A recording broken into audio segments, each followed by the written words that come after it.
Hello students, welcome to उड़ान IAS. आज की इस वीडियो में हम डिस्कस करेंगे ऑर्डिनेंसेस को। क्या है ऑर्डिनेंस, क्यों इसके बारे में आज हम चर्चा करने वाले हैं, इन्हीं सारी बातों को आज की वीडियो में समझते हैं। देखिए, कल के अखबार की एक इंपॉर्टेंट न्यूज रही जहां पर मेंशन किया गया कि दिल्ली गवर्नमेंट पेरेंट्स की पॉकेट पर फीस के बढ़ते बर्डन को कम करने के लिए लेकर के आने वाली है ऑर्डिनेंस।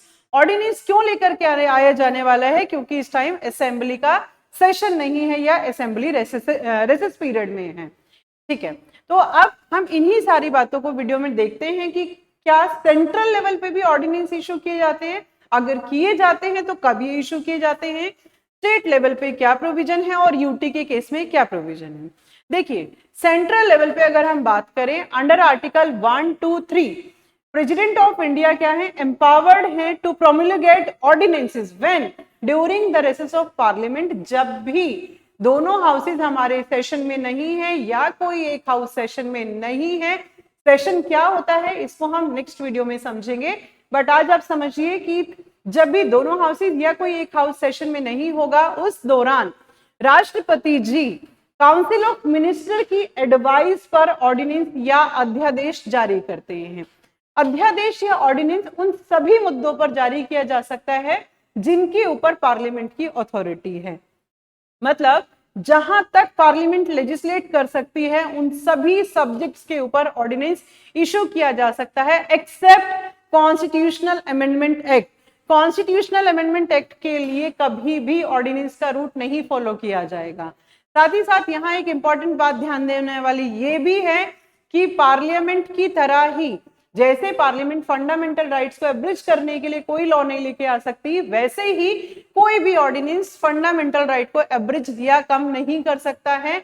यहां ध्यान देने वाली एक बात यह भी है कि ऑर्डिनेंसेस जो हैं ये रेट्रोस्पेक्टिव या पर्सपेक्टिव दोनों हो सकते हैं, यानी कि पहले के किसी कानून के लिए भी लाए जा सकते हैं या फ्यूचर में आने वाले किसी कानून के लिए भी लाए जा सकते हैं। ठीक है, अब यहां पर थोड़ा सा नजर डाल लेते हैं ऑर्डिनेंस की हिस्ट्री क्या रही है। अगर हम इसकी ऑर्डिनेंस की हिस्ट्री के बारे में बात करें तो गवर्नमेंट सबसे पहले इंडियन काउंसिल एक्ट 1861 के अंदर वाइस राय को एम्पावर्ड किया गया था कि आप किसी इमरजेंसी के दौरान ऑर्डिनेंस का रूट फॉलो कर सकते हैं, ऑर्डिनेंस इशू कर सकते हैं।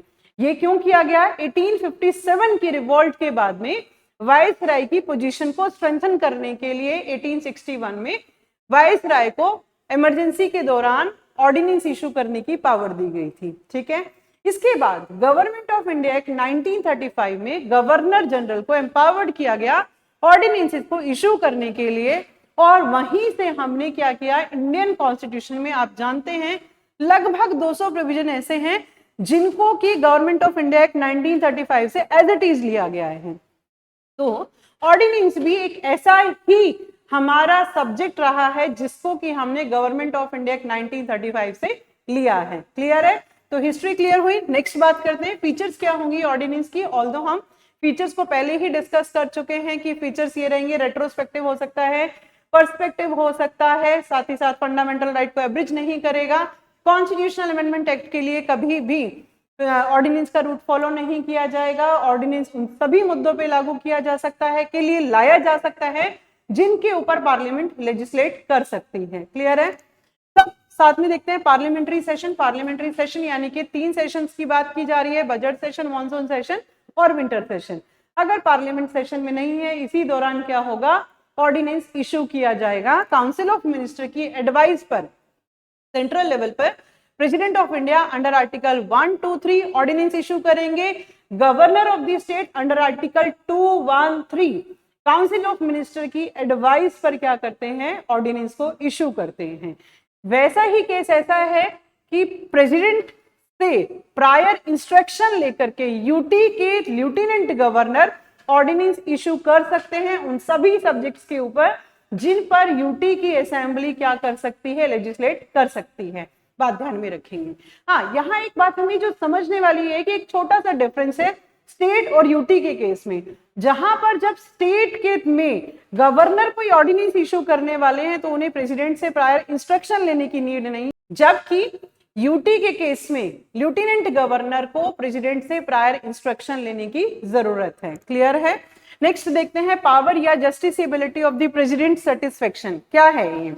यहाँ हम, क्योंकि देखिए सबसे पहली बात तो क्या है, सेंट्रल लेवल पे ही बात की गई है ऑर्डिनेंस की, और वहीं से ये बाकी जगह पे आपको देखने के लिए मिलता है, इसलिए हम इस वीडियो में तीनों जगह पे इसको पैरेलली समझ रहे हैं। सेंट्रल लेवल पे क्या होगा, स्टेट लेवल पे क्या है और यूटी के लेवल पे क्या है। सेंट्रल लेवल पे अगर हम बात करें, आरसी कूपर केस आता है 1970 में।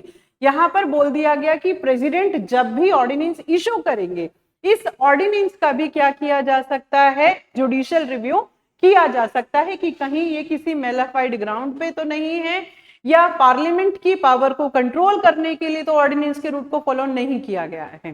देन 38 कॉन्स्टिट्यूशनल अमेंडमेंट एक्ट 1975 में क्या प्रोविजन आया, उसके थ्रू इसको जुडिशियल रिव्यू के एम्बिट से बाहर कर दिया, कह दिया गया कि ऑर्डिनेंस का जुडिशियल रिव्यू नहीं हो सकता है। बाद में 44th कॉन्स्टिट्यूशनल अमेंडमेंट एक्ट 1978 के थ्रू इसको भी जुडिशियल रिव्यू के एम्बिट में लाया गया, और अभी ऐसा है कि ऑर्डिनेंस का जुडिशियल रिव्यू हो सकता है। क्लियर है। नेक्स्ट बात करते हैं मैक्सिमम वैलिडिटी पीरियड क्या रहेगा।